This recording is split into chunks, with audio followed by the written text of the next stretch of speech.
Hey SaaS Insiders, welcome to the show. I'm your host Vlad Hu, and today we're talking with Martin Martinez about his incredible story of how he's built and he's currently running an 8-figure SaaS business fully bootstrapped using external team.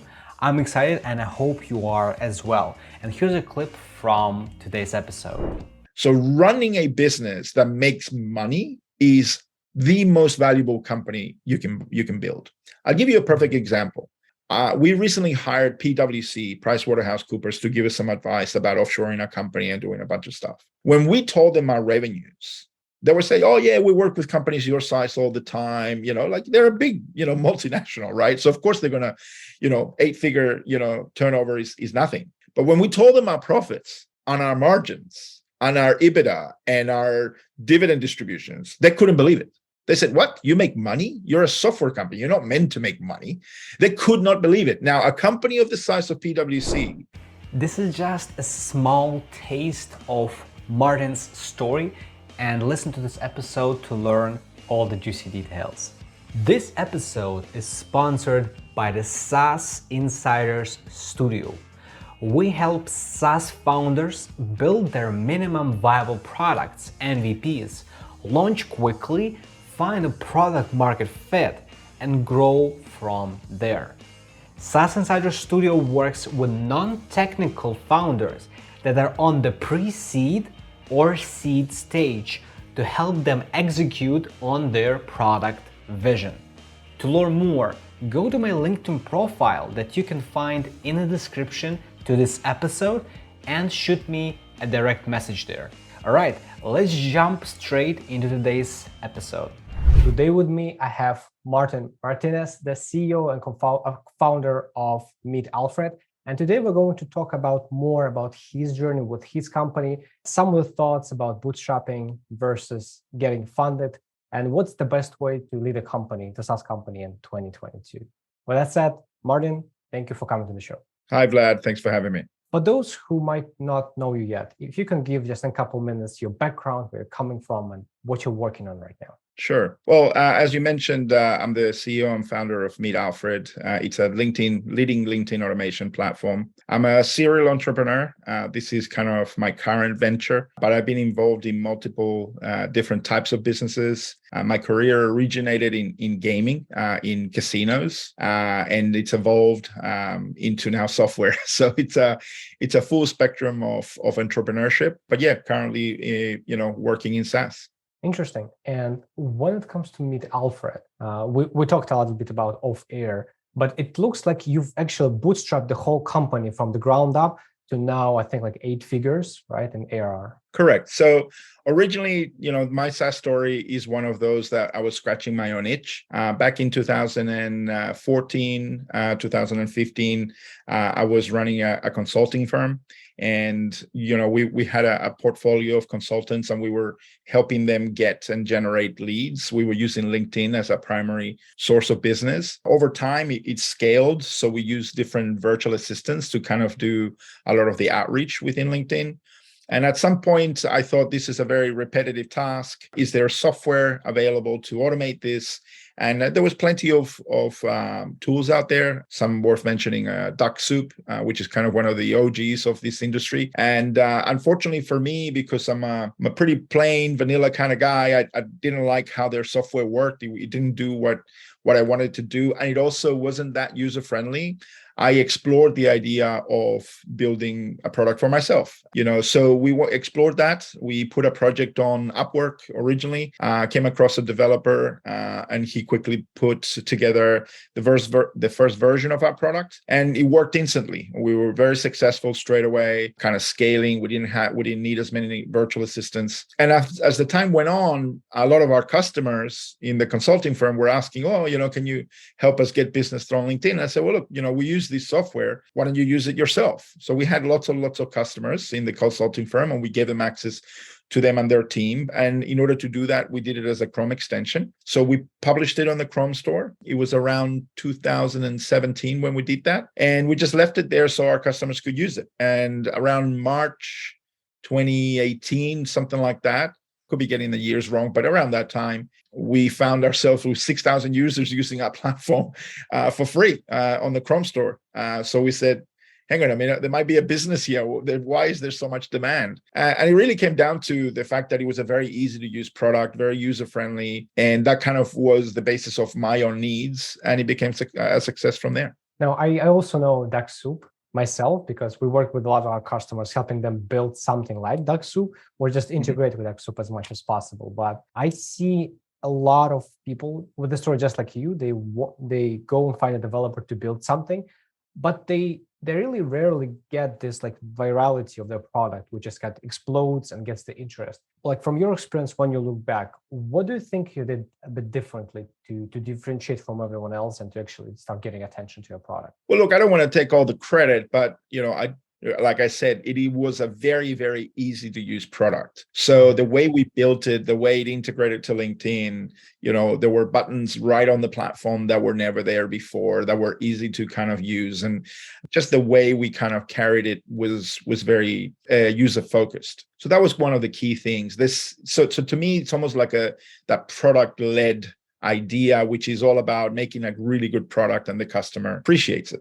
The second thing was that we created a persona around the product. So if you think of Duck Soup or you think of other brands, to me, software is a commodity. So what we wanted to do is create a persona that people would attach themselves to and feel like, oh, this is my new employee, that's working for me, that's doing all of these. And that's kind of where the brand really helped kind of build its growth. The third thing should be that it was free for a long time. So it was, 5-6 months, the product was there, people could use it. And, it kind of validated itself, very quickly because it was free. I mean, when something's free, it goes viral. So those are the three key ingredients that I think kind of gave us that platform, that foundation of customers, and we were, if you want to add a fourth, we were one of the early new companies that were in this space. Now, Duck Soup was before us, but we were probably this third or fourth player in the market at that time. So it's kind of almost at the beginning of an industry. So we were fortunate in those four elements. Some of them were strategic decisions, some of them were a little bit of luck and timing, but that's kind of what got us to that foundation of 5,000-6,000 users really, really quickly. Now, they didn't all become customers when we actually turned on payments, but that was kind of the foundation. Speaking of turning just users into customers, right? Now you have a foundation, you have a user base that uses it for free, they love it, it's free. But when it comes to let's introduce the payment plan, how did this transition work? Can you share with me, maybe there were some challenges, or how would you address this thing to get as many of existing customers to become paid users? Right. Well, first and foremost, even free users can churn, right? Because they have a need for the product and then they don't stop using it. So although we say 6,000, yes, there were 6,000 registered users. Maybe there was 5,000 active users at the time. So what we did is, okay, once we found ourselves with the inception of a business, what we wanted to kind of think about is, all right, what is the business model? We obviously looked at SaaS. That was the first decision we wanted to make because we didn't want to pay, charge one time or anything like that. It was more of a SaaS play, subscription, monthly or whatever. Then the second was really pricing. And then what we looked at is competition and saying, okay, well, what is Duck Soup charging? What are other players charging? And the ethos that we had from the very beginning was to give more for less. That's still very much present today, where we want to out-feature our competition and offer it at a competitive price. So that more for less focus has been a driver of our subscription model. Was there any challenges? Not. I mean, from a technical point of view, I'm not a technical founder at all. I couldn't code to save my life. So it was more about the developer integrating to Stripe and doing the tests and then kind of rolling that out. We had a very high conversion rate at the time. I would say that out of those 5,000 active users, we probably had about 3,000 customers. So that to me is a very high conversion rate. So what it meant to me is that there was the product stood on its own 2 feet, that we wasn't just because it was free, it's because it delivered value, but it allowed us to give us the financing to be able to kind of continue developing the product. And that was quite important because we were running a consulting firm. Now we're running a software company. Well, how are we going to fund this? And we wanted to very much focus on customers paying for it. That is really interesting when you mentioned that. Well, I'm not a developer myself, right? So I know for short-term projects, like make something for free, sometimes it's easy to just get some like individual developer, freelancer, maybe an agency to build it.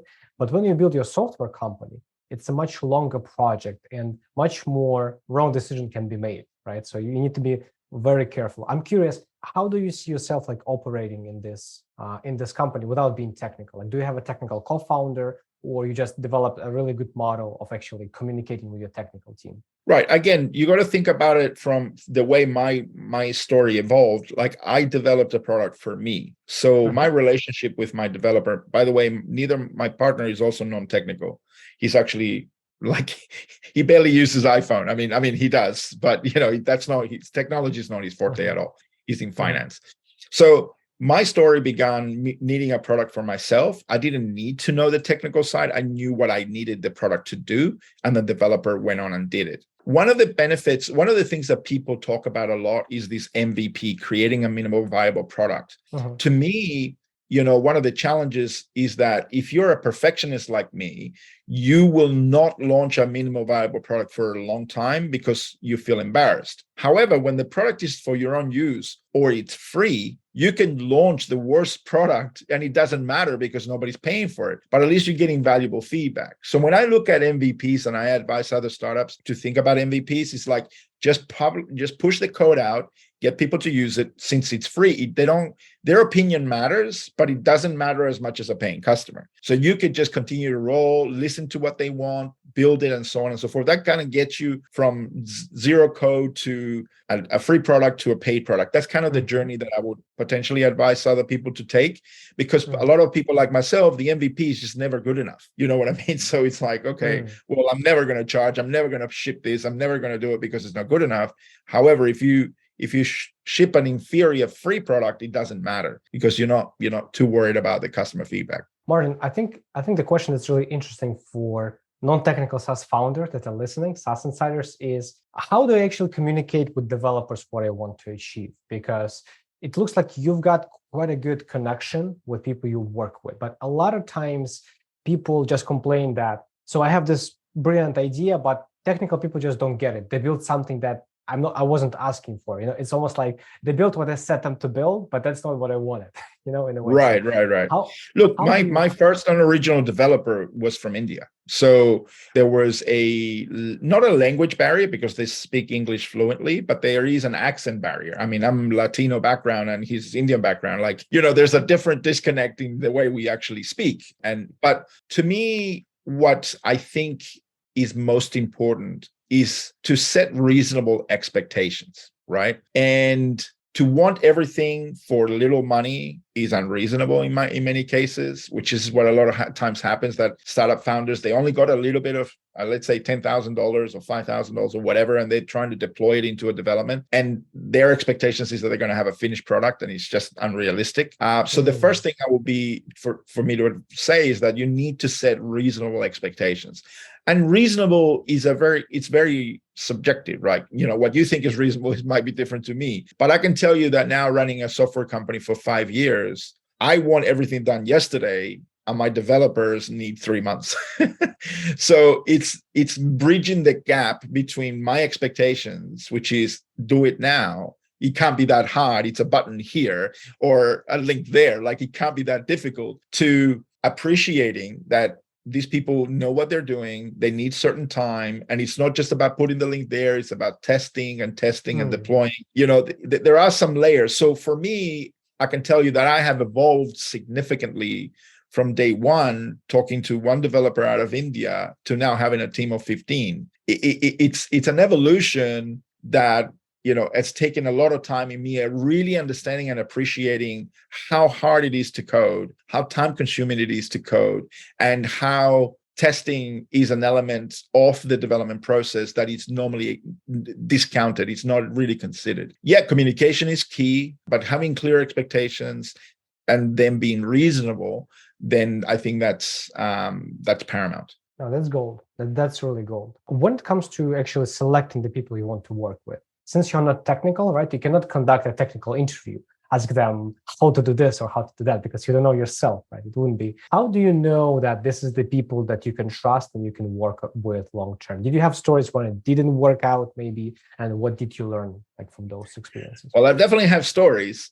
I think I've been a little bit fortunate. So I do want to say that an element of luck is important in finding someone that is not over-promising and under-delivering, which is what a lot of people experience. I think that when you're selecting someone, regardless of what they do, whether they're technical in marketing and whatever it is that you should try to feel a sense of trust from the first experience, the first interaction. Do you believe what they're saying? They're just spinning stuff because you're completely ignorant and they're trying to make themselves, be more than what they really are. So to me, I'm very good at that EQ side of business, which is emotional intelligence and how do I interact with people and really getting a feel for what people are saying, whether they're pulling the wool over my eyes or they're telling the truth. So I think that you got to be savvy in that space. The second thing is, and I don't want to discriminate in any way, but for example, my personal experience in people in the Indian, Pakistan, Bangladesh region, from a developer perspective, they say yes a lot. They say, yes, it can be done. And because they are really hardworking people that want to deliver great work. But they always, in my experience, have always underestimated things. So when they say yes, it can be done, it's because it can be done. But can it be done in a week? They will say yes, but in reality, it takes 4 weeks.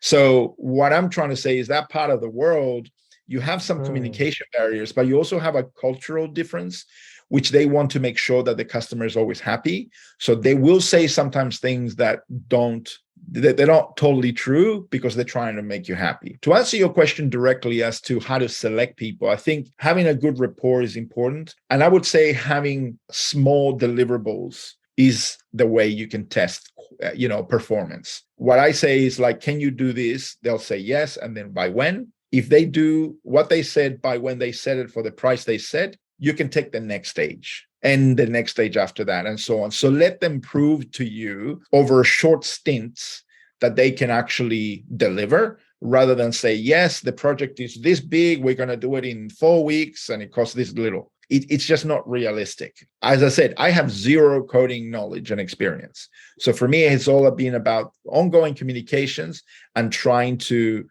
give leeway to them to appreciate that it takes time to do things, but also be firm in what I want. And if it doesn't work out, just cut your losses early, but don't give a whole project if they haven't really proved themselves that they can write one line of code. You brought some really important points I want SaaS insiders to pick up. One of them is cultural differences exist, especially when you work from people from the opposite sides of the world, right? And it's not so much about like whether they are hardworking or not, it's more about how they communicate, right? If you knew in advance how people are communicating, where yes is actually maybe in some cultures and vice versa, right? You can manage your expectations better. That's one thing.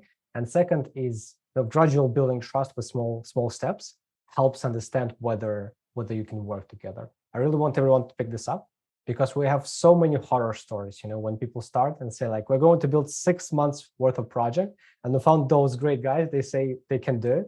So we're going to try it, and then it just, whatever happens.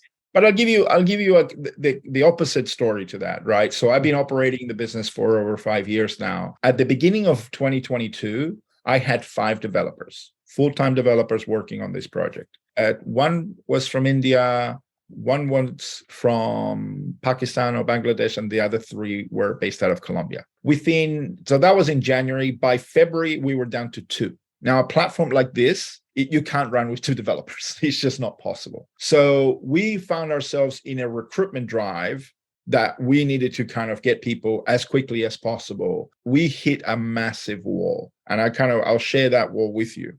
Essentially, wall number 1 is that we grew our product over the years through acquiring different companies and code. So essentially, by the time the beginning of this year came, we had a bit of a Frankenstein product which had different code bases from different eras that all work together perfectly, but it's not the latest version of Node.js. You know what I mean? I was using Python version 1, okay, whatever. So that was a big challenge, is how do you recruit when the product is multi-layered from a code base perspective? Number two, the second wall, and this is like a domino of walls. Second one was, I'm not technical. So how can I hire a technical person? And I'm not a recruiter either. So, I don't have certain areas of expertise on how to hire. The third wall was when I asked my team, who went from 5 to 2, to help me hire. They were too busy and they had all the technical knowledge, but they didn't have the business time or anything like that to help me hire. So we we stopped all development. It was just maintenance mode. So then what we did is we decided, why don't we look at outsourcing the development? And instead of hiring people, we were looking to hire an agency partner. And we went through a very extensive recruitment process. We had about 100 applications for our project because people know, how big it is and how important it is. I had to cut that down to about 30 just based on their response to my my project. And from there, I had to cut it down to 10. And from there, I did all of the initial stage 1 interviews. Now, there's 10 interviews that I did were all about, can I trust these people over Skype, over Zoom? Can I build a rapport? Do they understand what I'm trying to say? And so on. So I kind of wanted to do that. And then I narrowed it down to about 4 based on my first initial experience. The technical team was not involved at all in this process. I then handed these 4 to them to review. And then if they approve them, they will then meet them from a technical meeting perspective. That was the second round of meetings. And then after they said, yeah, we like this 1 or 2, then I went through a reference, give me your references, customers, let me talk to them. And then we nailed the one that we actually wanted to work with. Now, that whole exercise took the best part of 3 months. But we grew the team from 2 to 15, essentially in a 2-month period. And now the product is fully, supported. We're actually rewriting 60% of the code, so it's all one consistent code base. So that there's a lot of things that we needed to do, but this evolution, from being in-house developers to fully outsourced, it'll be finalized in January, but it has been a game changer for us, and I hope that that's valuable to your audience. That is really interesting here. So if I got this correctly, you basically had an agency to augment your existing team, right? That was the idea, is that instead of having 2 in-house developers, have 2 co-CTOs, and they would manage a third-party agency with a full-fledged team that has all of the resources that, we never had a DevOps person in-house, but you kind of need a DevOps person with a project our size. We never had proper quality assurance team. You kind of need that for a product our size. So what we try to do is not only are we recruiting, but they're taking all the burden of recruitment and managing and training the staff, but also giving us the flexibility that we need and the breadth of team members to be able to run a company our size properly. And actually, this transition has been so successful that it's going to be 100% my model moving forward, which is completely outsourcing the development aspect with in-house technical team that I can trust, that I can talk to on a regular basis, because I'm not going to manage 15 people from a technical point of view, but I can manage 2, and then they on top manage the rest. And that model is really useful for someone that is non-technical. That's fascinating. How do you know, like the first round, for example, if I could pick a little bit more deep into this, the first round when you're just trying to understand whether they are on the same page in terms of vision and how you want it to take off, like how do you know that's like, what kind of conversations do you have with technical people? Well, for me, it was all about really understanding what they offered and as a service, because we didn't need just humans to code. We needed a outsourcing solution. So it was more about really understanding, don't worry about what I do, what exactly do you do? And then learning from, having in-depth conversations about what their product or service is, then I can understand whether it's a fit for my needs or not. So that was kind of what I was trying to do with these top 10 agencies that we were discussing with. When it transitioned to the technical side, I was completely not even in the meetings. I left that to my team. But what I asked them is, don't worry about all of just the technical side. Is could you work with these people? Do you actually think that you could be teammates? And that was the priority number one that I had, because to me, culture is very important in the way teammates work. So if you can satisfy number one, then the question is, do they have the technical capabilities? And developers know, they know if the other guy is talking crap, or they know what they're talking about, right? So it was very apparent that we could narrow down these things very, very quickly if you had certain objectives that you needed to meet. In my case is, do I trust them? Can I work with them? I mean, this is me handing over my baby to someone else. Like it's like my kid is going to college, kind of mentality. So that was the struggle that I needed to get past. The technical team needed to think about, are these good teammates and can they do what they say? I'm actually passionate about this topic as well, because when I try to collaborate with non-technical founders so we can come up and actually build some meaningful SaaS, it's always a question like, how do we make this work? Because I also put culture first as well, but then the technical side. And sometimes people don't have like those two technical co-CTOs internally, right? So I'm trying to kind of navigate this. So really curious about this. And we can probably talk like forever about this. But one topic that I really wanted to cover as well is funding versus bootstrapping. Because I know your story, you've been bootstrapping for over 5 years now for this company, from the beginning as it is now, and a pretty sizable company. A lot of times, at least that's the general, let's say, conventional wisdom is, if you're bootstrapping, you're going to be small. If you want to go big, you need to raise this kind of funding round. So my question to you, what do you think is the thinking process when you start? And when do you think capital injection is actually making sense to people? Because you haven't requested that, but we talked about a little bit off air that there is a place for investing in SaaS. So can you share a bit on that? Right. So look, money has to come from somewhere. You can't develop a product, you can't take it to market if you have no money. So it obviously, the start point is, what's your financial situation? What is your contribution to the business? In my case, it wasn't technical. So it had to be funding, or it had to be the direction and the product and whatever else. So my contribution to the business was obviously the funding side in the early stages. Now, in the early stages, I can tell you the very first version of our product was $200. Right? That's the main, like it was one function, it was viewing profiles on LinkedIn. That was pretty much it.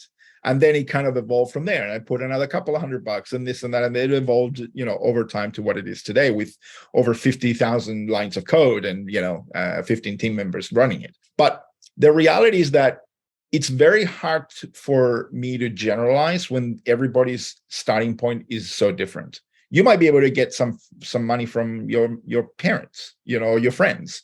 You might be already a successful entrepreneur that has already some funding, or that you've been so successful before that people want to invest in you. So it's not an easy answer. But what I look at is, how much of this company do I own, right? Mm-hmm. And what's my objective? Is it cash flow or is it an exit? I try to, make things as simple as that. How much of this company do I own, and how much do I want to keep? And do I run this business for cash flow, or do I want an exit? Answering those questions really direct you as to the best path forward. So, for example, if you're looking for an exit, if that's your end goal, because you're dreaming about this $1 million exit, what you're trying to do is get your product to market as quickly as possible. Trying to be successful as quickly as possible. There is no time for you to kind of figure it out and evolve and pivot and all this type of stuff. You need to hit the ground running. So in those instances, or unless if you have no money, you want to have some angel investors, or you want to have some early stage, investments when you've kind of developed and proven the product. And then you kind of go up the ladder all the way to the VCs. But to me, it's the starting point that dictates that direction. And if your idea is, I'm going to launch this, I don't see myself running it forever, I'm going to exit this in 2 years or 3 years or whatever your timeline for it is, then you kind of almost force into that, because anybody that puts money in has a time frame of between 2 and 7 years. By the 7th year, they want to get their money back, in multiples. So that's kind of one direction. My direction, I have 2 kids, I have a wife, I have a dog, I have things to take care of. An exit, I've had successful exits before. I know what that looks like, not in software, but in other businesses. So I know what having a chunk of money in the bank feels like and all of that. That's not what I'm trying to say here. I think cash flow is king. So running a business that makes money is the most valuable company you can build. I'll give you a perfect example. We recently hired PwC, PricewaterhouseCoopers, to give us some advice about offshoring a company and doing a bunch of stuff. When we told them our revenues, they were saying, oh yeah, we work with companies your size all the time, like they're a big, multinational, right? So of course they're gonna, 8-figure, turnover is nothing. But when we told them our profits on our margins, on our EBITDA and our dividend distributions, they couldn't believe it. They said, what? You make money? You're a software company. You're not meant to make money. They could not believe it. Now, a company of the size of PwC doesn't often deal with software companies of our size that are profitable. So that gives you some perspective. They couldn't believe it. So for me, every month, there's money in the bank. Every month, I can take care of my family. So to me, my drive and direction is very, very different. So I hope that kind of answers your question as to how do you go from A to B and then from B to C. But it really comes down to whether you're running it for cash or whether you're running it for a potential exit. And big is in the eye of the beholder. You said those words. You want to, if you want to make it big, you're going to have to raise capital. Well, what's big? I mean, is $1 million a year big enough for you? Is it 10 million? Is it 100? Like, what is big? And it's all relative, right? So again, having those foundational discussions internally as a founder is important to decide which direction do I want to go. Because for me, I can tell you, for me to exit my business, I have to get a really serious multiple because I'm going to make that money in X amount of years anyway, right? So why am I taking your money now and leaving? It's a very hard decision for me now because I'm so profitable. Whereas others, they're barely breaking even. They're barely making money. So if they can get somebody to pay a 3 to 5x multiple when the company is barely profitable and they were going to take it to the next stage, well, great, good for you. But it's just a matter of the starting point. Where do you start from and where do you want to end? That's so much clarity right now. It basically is figure out your goals, your end goals, and reverse engineer the model you want to take. It's correct. That, basically. Okay, that's wonderful. As you said, it's not your first venture, and even if it was, it's still a 5-year experience, right? Along this way, we all learn as founders, as entrepreneurs. Like the moment we stop learning, we stop progressing. So my question to you, along this way, what do you think were the most inspirational and like learning full resources for you? Maybe in forms of books, speakers, masterminds, mentors. If you could name 2 to 3 names or like titles of books or other resources, what would those be? I'll be completely honest. I'm not a reader, so books are not something that I look for knowledge or inspiration from. I'm an introvert, so I don't necessarily speak to that many people seeking mentorship and advice. My attitude to business is problem solving. And I think that's the right definition for an entrepreneur.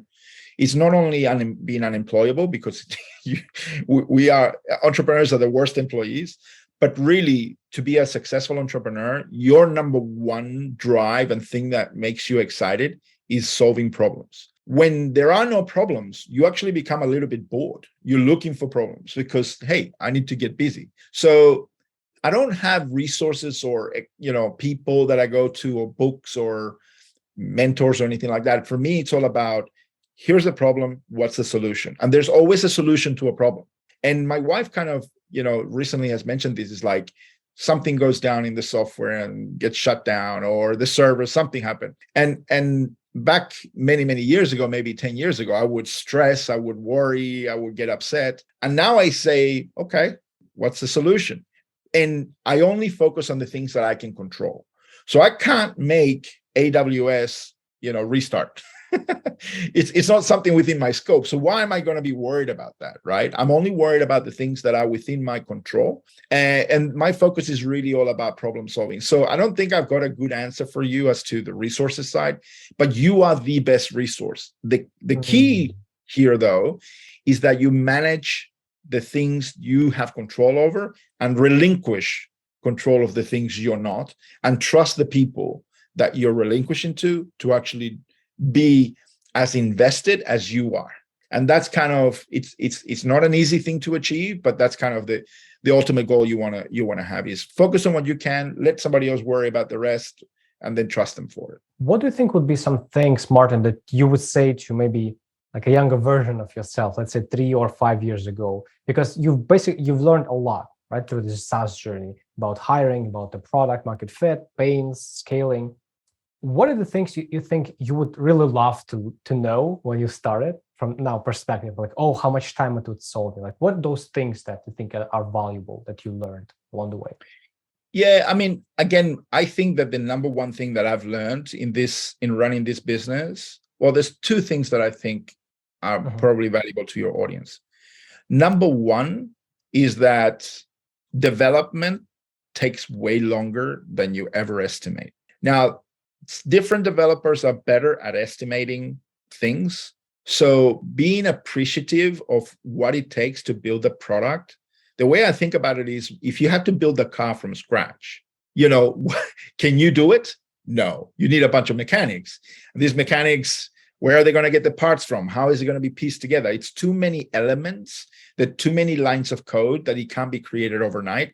So respect and appreciate your technical team, because they are building your car.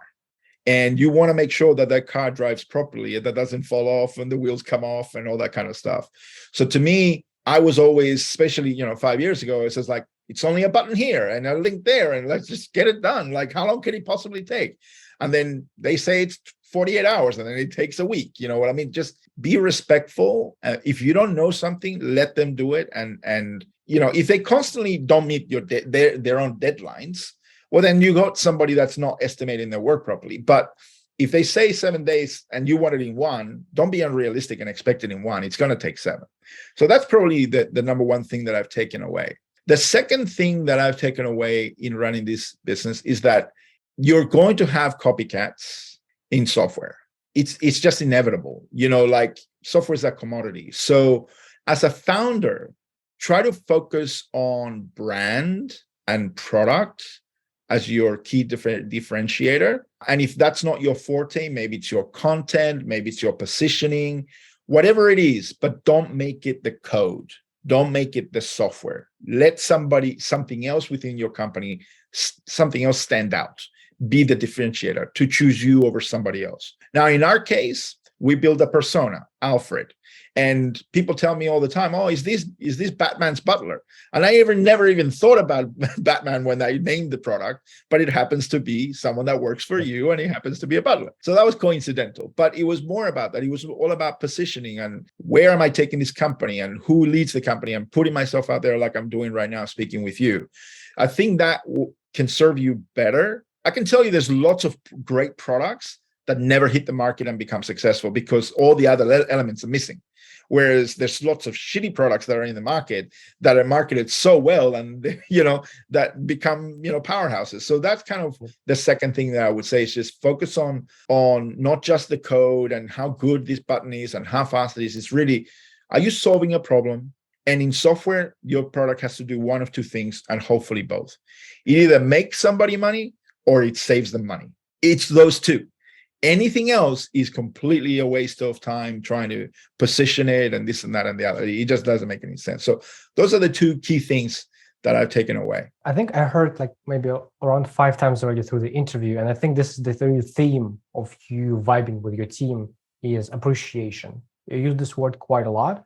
And what it says is like, you respect the areas that you cannot control and you value like their contribution to it. A lot of times I see founders, they learn to be quick. And it's when you bootstrap, when you don't have resources, or if you borrowed resources, you want to move like, can we do it in three hours? What do we need to do right? So, but when you appreciate the people you work with, this really is, I think this what creates longevity really in relationships, because you can get things faster, but you burn through that, right? It gets hurt. So I really think that that's the theme as well. Really theme of and it's not only that, it's empowering people. As I said, I'm a perfectionist. So for me, it's a very difficult thing to do, to say, 80% is good enough. And the reason I've come to learn that 80% is good enough because the majority of your customers do not appreciate that extra 20% that you invest so much on. So for me, I think, appreciating that the customer doesn't always appreciate you as a product. And, like, for example, I treat everybody in my team almost as family. I mean, I have never met some of these people in person, but I treat them as family. I'll give you a perfect example. I have one employee, he's based out of Colombia. He wanted to go to the World Cup. So he got tickets. He went to Qatar, he's there. And then I gave him an early pre-Christmas gift. So he could have extra spending money and do a few other things. And I mean, it's something that I do because I appreciate all the work that they've done throughout the year. And I can tell you, these people, if you look after them, especially your developers, they will go to war with you. They will wake up in the middle of a Sunday morning to help the product come back online because it didn't. And if you constantly being mean to them or abusive or set wrong expectations, these people are just going to go to another job that quickly. There's a lot of demand for developers. So finding the good people is hard. Keeping them is just as hard, if not harder. But building a culture is kind of almost the glue that brings everybody together. Now, I know this by myself. When I work for something fulfilling, I can also wake up at 4 a.m. Like if I really believe that's valuable, right? That's long term. The relationship is king. Absolutely. Martin, what do you think would be the best ways for our audience to get in touch with you in case they have something to contribute to you, if you're seeking help on something specific, or maybe if they want to connect and see how you can help each other grow? What are the maybe social media, the emails? Like, what is the best way to get in touch? Yeah, the best and quickest way to contact me is via email, martin@meetalpha.com. You could also find me on LinkedIn. I'm not, as I said, I'm an introvert, so I'm not really on social media that much. So that's why email works for me very well. But yeah, I'm very, approachable. If somebody wants to reach out, want advice or opinions or whatever, I have time for a lot of people. What I do say I'm not sure if your audience is really on the early stage of development or in the middle or towards the end. I've got experience throughout the whole process, not just in SaaS, but outside. But I can tell you, being an entrepreneur I feel like it's not for everyone. I think that again, the primary focus for you, it's not about launching a company, it's about solving a problem. And that's kind of what that theme that I was mentioning about is, if you have a problem and you're good at finding solutions, that makes you for a great entrepreneur. But launching companies is very easy. It only costs you a couple of $100 to set up a company in Delaware, and all of a sudden you're a CEO. One of the things that I always say is that I'm not a CEO, I'm a founder. And that is, I think, the right title for an entrepreneur, a true entrepreneur, because a CEO has, I think, tertiary education, which I don't have. They went to university, got degrees, and they have high level experience of managing teams and accounts and business. I'm more of a problem solver that happens. I can solve problems in any business. You put me in whatever, I will find a problem and I will find a solution. Whereas that's why I've been successful in different types of industries. And I think true entrepreneurs can be successful in multiple industries. So hopefully that's valuable. Calling yourself a CEO is nice, but just know what you're good at and leave the rest to others. Well, CEO is a team member in a company, right? When you're founder and CEO, it's good. But when you're just CEO, it can be just an employee. You don't necessarily found the company. Correct. I agree. Correct. I think what you said is more like not only problem solving, but probably problem finding in a way. Because it's one way to just see the obvious problem. The other one is see what's coming, right? That's right. It's from experience. What do you think should be the final thoughts for our interview to wrap this up? What do you think if our audience, if our founders could just take one thing out of this conversation, the most important one, what do you think that would be? Well, that's a hard question. I think that if your audience is primarily focused on being software in SaaS, I think something worth pointing out is that I think SaaS is at a time where it's evolving.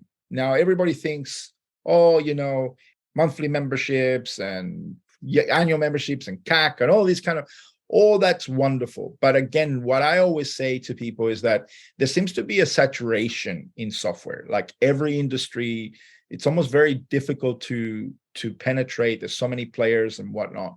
So what I think is going to happen is, like, just because you see 100 competitors, that you shouldn't go in.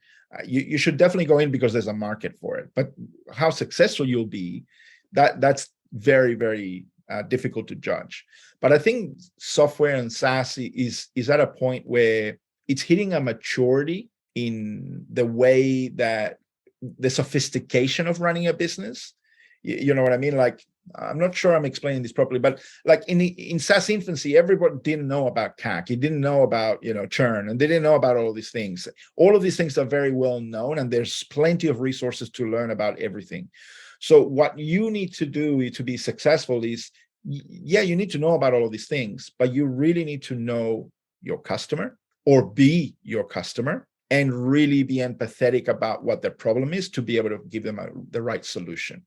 It's not about all this other jargon. At the end of the day, your product has to do one of two things: make them money or save them money. And if you can focus on that as the foundation, I think you'll be successful. Michael Martinez, everyone. Martin, thank you for coming to the show today. No problem at all. Thanks for having me. SaaS Insiders will see you in the next episodes.